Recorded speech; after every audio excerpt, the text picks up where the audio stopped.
நிறைவரை ஆட்டார் என்றார் நம்முடைய மாநில பொறுப்பு மாவட்ட மாநில செயலாளர் மைக்கேல் கிறிஸ்தோவரை அன்புடன் அழைக்கின்றோம்.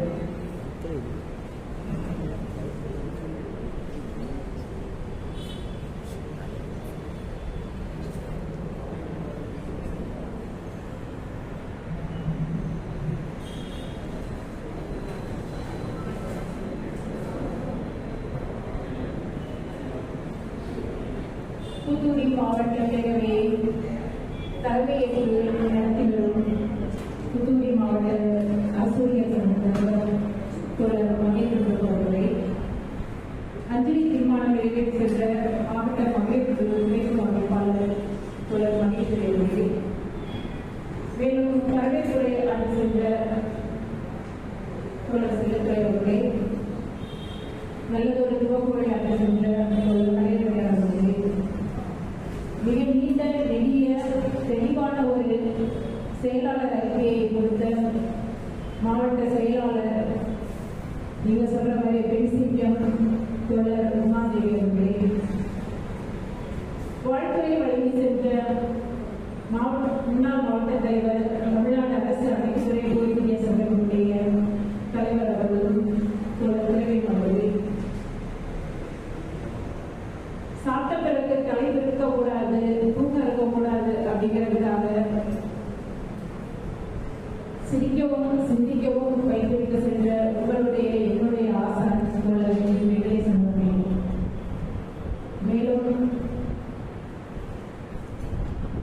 மற்ற மாவட்ட நிர்வாகிகளே, வட்ட நிர்வாகிகளே, அனைத்து துறை சங்க தலைவர்களே, உங்கள் அனைவருக்கும் தமிழ்நாடு அரசு சங்கத்தின் சார்பாக மாவட்ட பேரவையின் வாழ்த்துக்களையும் வணக்கங்களையும் தெரிவித்துக் கொள்கிறோம்.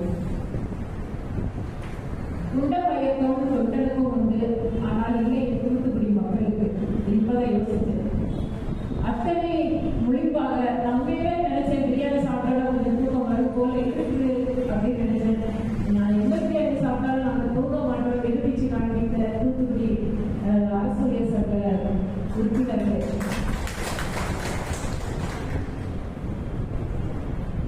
தோழர்களே,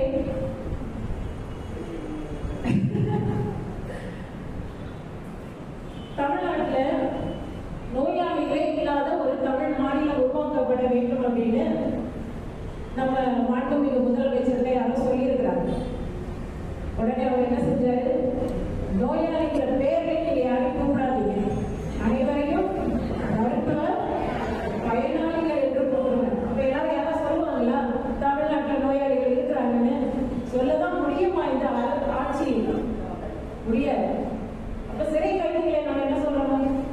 சிறை பயனாளர்கள், மதுப்பிரியர்களை மது பயனாளர்கள், அப்படி ஒவ்வொருத்தர் வரிசையா சொல்லிட்டே போகும். அப்படிதானே? மக்களை திசை திருப்புவதற்கு இந்த ஆட்சி நடத்துகின்ற நாடகம் இன்னும் ஏராளம் ஏராளம். நாங்க அறிவிப்பு சொல்லுவோம், ஆனா அந்த அறிவிப்புல இம்மி அளவு உங்களுக்கு எந்த பயனும் இருக்காது அப்படிங்கிறத வாய்ஸ் அழகாக நிரூபித்துக் கொண்டிருக்கிறார். அரசு ஊழியர்கள் எப்பொழுதுமே முட்டாள் இல்லை. ஒருவேளை ஆட்சியாளர்களுக்கு வேணுமானால் நம்ம முட்டாள்களாக இருக்கலாம், நம்ம சோம்பேறிகளாக இருக்கலாம். ஆனால் நம்மளுடைய உள்மனதில் என்ன எரிந்து கொண்டிருக்கிறது என்பது ஒவ்வொரு அரசு ஊழியர்களுக்கும் தெரியும்.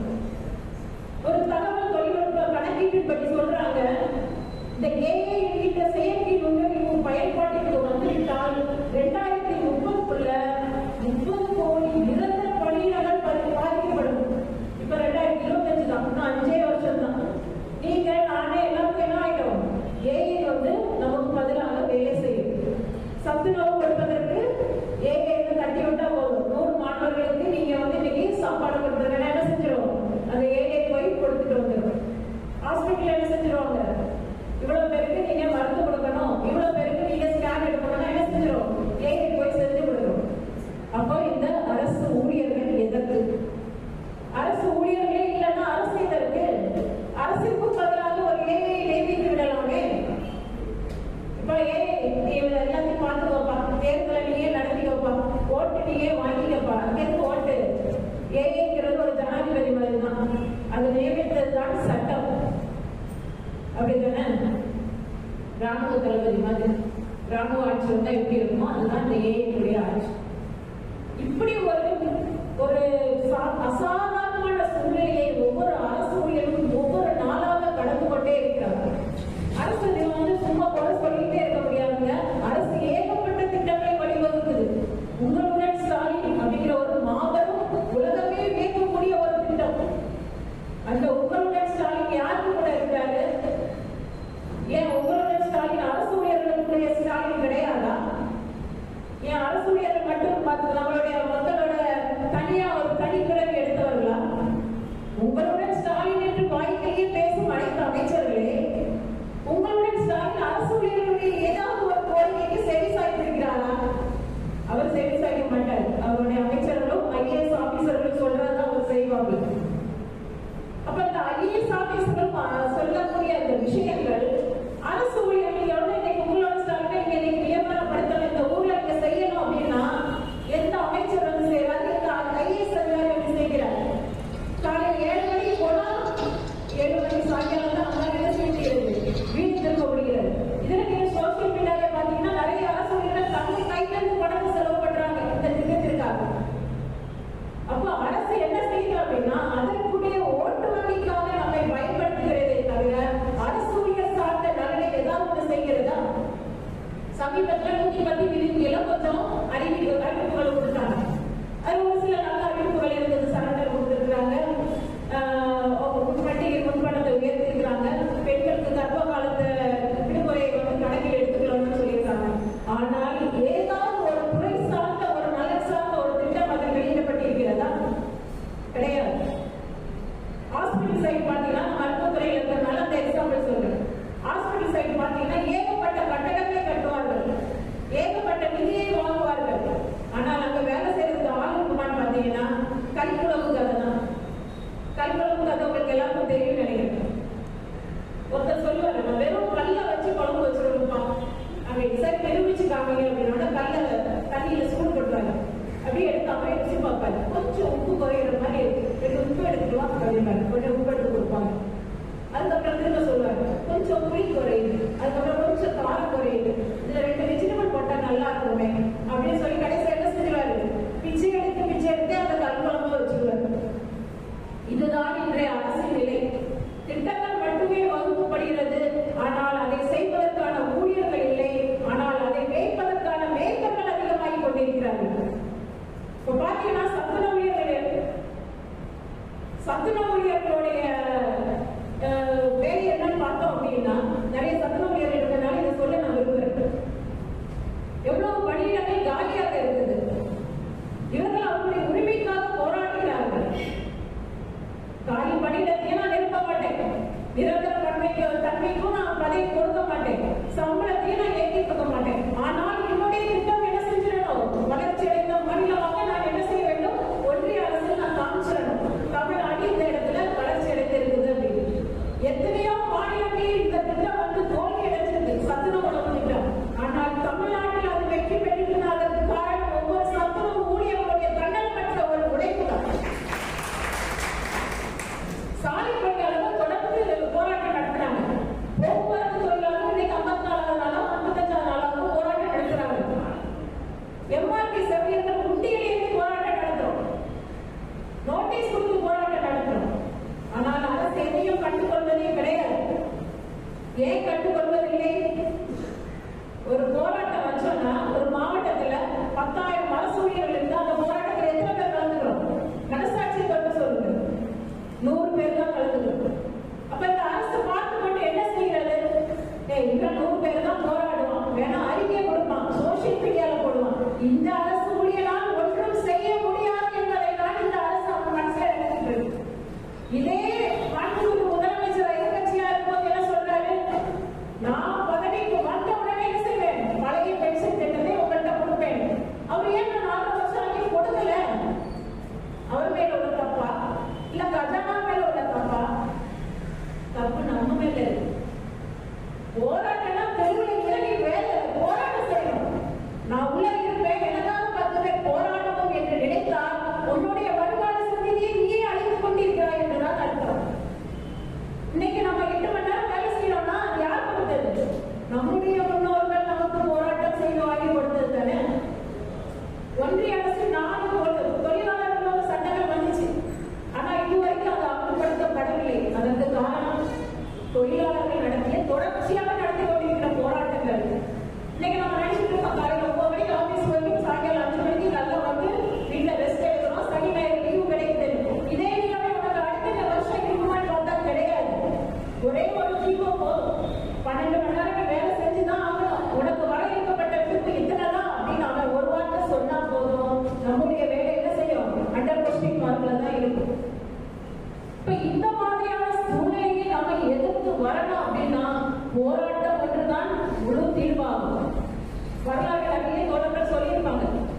அந்த மாவட்டம் தான் அரசு ஊழியர்கள் திறம்பட செயல்படக்கூடிய மாவட்டமாக இருக்கும். உண்மையா இல்லையா?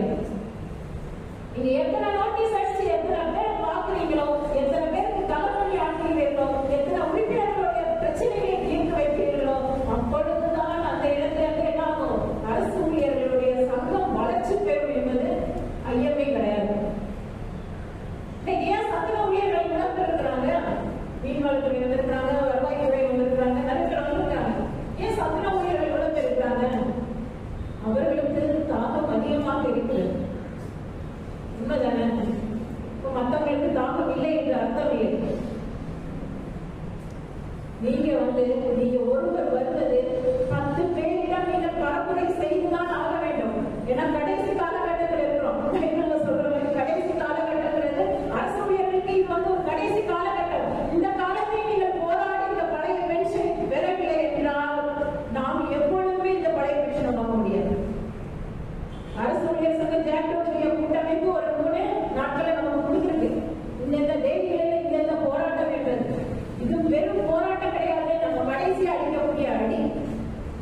நீங்க எதிர்கட்சி தலைவராக இருந்தால் மட்டும்தான் இன்னைக்கு இவ்வளவு வாய்ப்புகளை வாரி வழங்குவதற்கு உங்க வாய்ப்பு சொல்லுமானால் நீங்கள் எதிர்கட்சி தலைவராகவே இருப்பதற்கு லாயக்கானவர்கள்.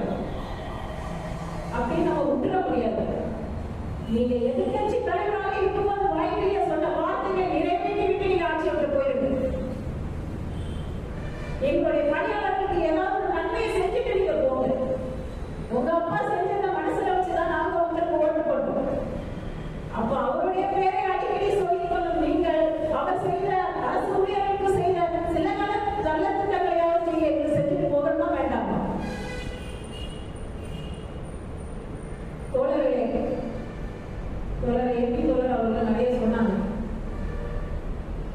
இளைஞர்கள் உள்ள வரணும். ஒவ்வொரு இடத்திலும் இளைஞர்கள் ஊட்டச்சத்து கொடுக்கணும். அவங்களுக்கு பென்ஷன்னா என்னன்னு தெரியணும், அவங்களுக்கு சரண்டர்னா என்னன்னு தெரியணும். அதுக்கு ஒரே ஒரு விஷயம் நீங்க செய்யணும்னா இங்க வந்த அனைவரும் குறைந்தபட்சம் 100 பேரையாவது டிசம்பருக்குள் சந்தித்தாக வேண்டும். அவர்களுக்கு இந்த அரசு செய்யக்கூடிய அனைத்து தீமைகளையும் நீங்க சொல்லி ஆகணும். இப்படியே போனா பென்ஷன் இல்லாம ஒரு உலகம் எப்படி இருக்கும் என்று தெரியுமா? அரசு துறையில் அழகா வேலை செஞ்சுட்டு கட்டிடத்தில் உட்கார்ந்து வேலை செஞ்சுட்டு களப்பணியாற்றுவீங்க. ஆனால் பென்ஷன் இல்லை என்றால் நீங்கள் ஒவ்வொரு இடத்திலும் கூலிக்கு வேலை செய்ய வேண்டும். ஏன்னா இன்னைக்கு விலைவாசி ரொம்ப அதிகமா இருக்கு. விலைவாசி என்னோட ஒரு விஷயத்தை சொல்லிக்கொள்ள முற்படுகிறேன். ஜிஎஸ்டியை ஏற்கனவே குறைச்சிக்கிட்டாங்க. சரியா? ஏற்கனவே பழைய காங்கிரஸ் ஆட்சியா இந்த அம்மாவே தான் ஏற்றுச்சு, இந்த அம்மாவே தான் குறைச்சிருச்சு. அதற்கு இவங்க ஒரு பரப்புரை வேற கோயம்புத்தூர் மாவட்டத்தில் மைசூர் பாக்கு வாங்குறாங்களே, உங்களுக்கு அதுல ஜிஎஸ்டி குறைஞ்சிருக்கு, மைசூர் பாக்கு இன்னும் அதிகமா வாங்குவீங்களான்னு அசிங்கமா இருக்காங்க எங்களுக்குலாம். நீங்க தானே ஜிஎஸ்டி ஏற்றுறீங்க, அது இதனோட குறைச்சிட்டு ஏதோ 48,000 கோடினா ஏதோ அரசுக்கு இழப்பீடு வருதான். அப்ப அதை நீங்க குறைச்சிட்டு அதே ஒரு தேர்தல் விமர்சனமாக சொல்வதற்கு உங்களுக்கு வெட்கமாக இல்லையா? இங்க மைசூர் பருப்பு வாங்குவதற்கு அவலப்படுகிறார்கள் என்னுடைய பொதுமக்கள். இதில் மைசூர் பாக்கு வாங்கி சாப்பிட வேண்டும் என்று கூறுகிறீர்களே, இப்படிப்பட்ட உங்கள் ஆட்சியில் மக்கள் நலன் எவ்வாறு இருக்கும்? ஒன்றிய அரசு செய்யக்கூடிய அதே தவறை தான் இன்றைய ஆளும் அரசு செய்து கொண்டிருக்கிறது. அரசு ஊழியர்களை கிள்ளுக்கிரையாக நினைத்துக் கொண்டிருக்கிறது. இந்த மனப்போக்கு இன்னும் தொடருமானால் அரசு ஊழியர்களின் போராட்டம் 88 நடந்த போராட்டத்தை விட 2003 நடந்த போராட்டத்தை விட வீரியமாக நடைபெறும் என்பதை நீங்கள் அனைவரும் நிரூபித்து காட்ட வேண்டும். தொடர் கூறியது போல ஜாக்டோஜி அறிவிப்பின்படி டிசம்பர் மாதம் மிகப்பெரிய ஒரு போராட்டத்தை நீங்கள் நடத்த வேண்டும். சம்பளம் பணம் ஒருங்க 2 நாள் சம்பளம் தானே, ஆனா ஆயுள் போல நமக்கு பென்ஷன் வரும். இந்த அனைத்து போராட்டங்களையும் ஒருவருக்கு நாங்கள் அனைத்து அலுவலர்களும் கூட்டப்படுமா? நீங்க சொல்லுங்க, நீங்க சத்தமா சொல்லுங்க. கூட்டப்படுமா படாதா? கூட்டப்பட வேண்டும். இதுதான் நாம் அரசுக்கு கொடுக்கக்கூடிய கடைசி எச்சரிக்கையாக இருக்க வேண்டும். உடனடியாக அந்த பழைய பென்ஷன் திட்டத்தை அறிவித்து காலி பணியிடங்களை நிரப்பி அனைத்து பணியாளர்களுக்கும் நிரந்தர தன்மையுடைய பணியிடங்களை கொடுப்பது வரை நாங்கள் ஓய மாட்டோம் என்று கூறி அனைத்து ஜாக்டோஜிய திட்டங்களுடைய அனைத்து நாட்களிலும் எங்களுடைய போராட்டத்தை தொடர்ந்து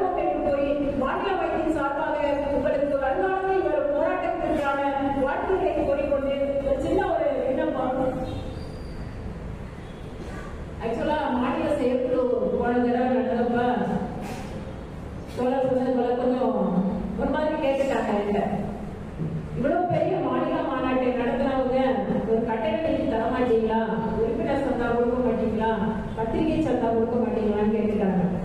அதனால நானும் இவ்வளவுதான் அடிச்சாலும் அடிபடாத மாதிரியே ஒரு ஆக்ட் பண்ணி இல்ல தோழர், அடுத்த மாநில செயற்குள்ள காசோடு வருகிறேன், கையில் பணத்தோடு வருகிறேன்னு ஒரு வாக்குறுதி கொடுத்துட்டு வந்துட்டேன்.